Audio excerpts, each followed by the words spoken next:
15 times against 2 black congressmen as they walked down the steps of the Cannon House building as they walked towards the Capitol. I know the Tea Party, and it's not racist. I know the Tea Party on that consequential day, the day before the unpopular healthcare bill was about to be passed, that these people were there to chant "kill the bill." And Congressman Carson stated, and we have the video, the audio, Congressman Lewis and I were walking down the steps, and then a mob surrounded us. This is his description on tape. And the reporter said how many people were there. About 400 people surrounded us. It was scary. He said this. It was a page out of a time machine. I don't even know what that is. What's a page out of a time machine? Is that a mixed metaphor? I don't know. And he said, then they started to hurl the N-word. Really, that caught their attention, the media's attention. How many times? How many people? The reporter asked.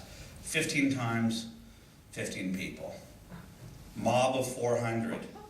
He thought that they were going to throw stones at them. If you've ever been to the Cannon building, there isn't a topiary, in the region.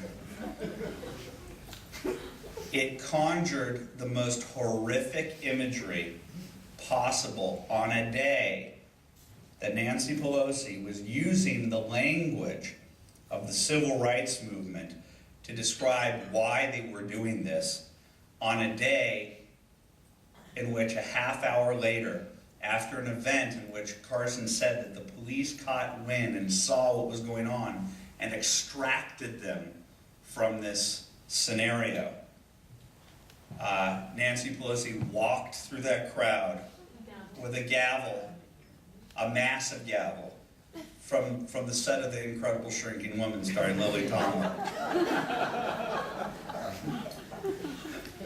This was an orchestrated Saul Alinsky act of public theater in which she knew she was going to be using the language of the civil rights movement in order to say why they were going against the will of the American people. And instead of using the expensive tunnel systems that they use on a day-to-day basis, they sent out the Congressional Black Caucus to taunt the crowd in order to get one video moment that they could use in perpetuity between that day and the election 6 months later. And because they did not get that moment with all of Jesse Jackson Jr.'s holding 2 cameras up and looking around for it in a paranoid fashion, he tipped his hand that he was there to try and capture the moment. And because it didn't happen, Congressman Carson overplayed his hand and said that the N-word was said 15 times by 15 people.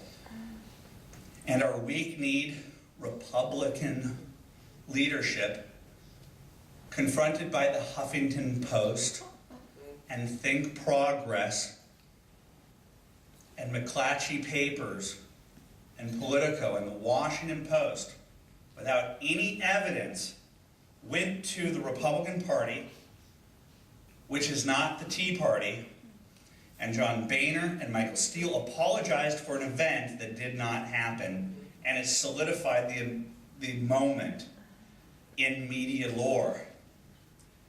But I come from a different place in the media, and it's a rebellious place where I recognize that these people aren't just people with whom we have honest disagreement.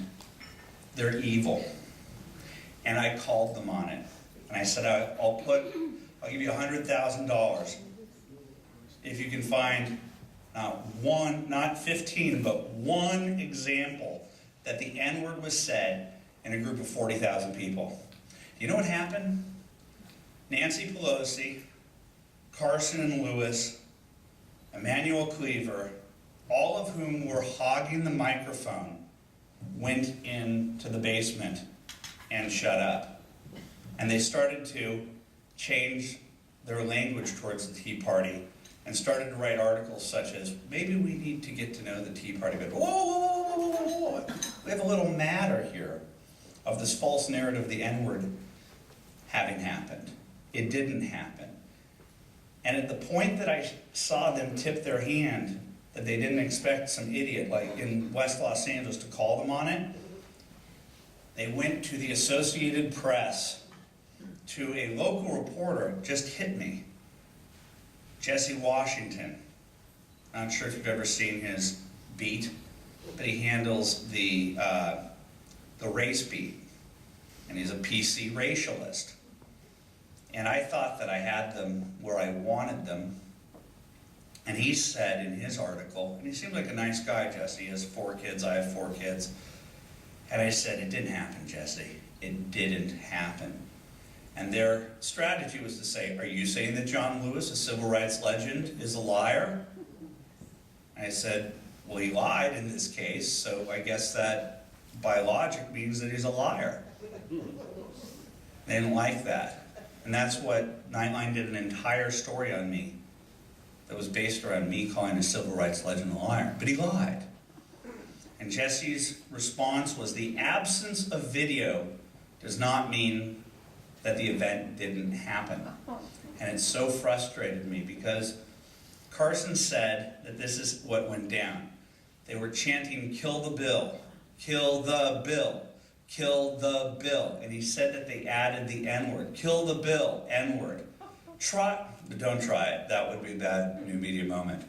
But think in your head how spontaneously a group of 400 people could add the N-word at the end of the cadence, kill the bill. It was illogical, and it never happened. And yet Jesse Washington of the AP, in my conversation with him, knew that I had them against the ropes. I just knew that he knew, and he needed to figure out the way to extricate them from this.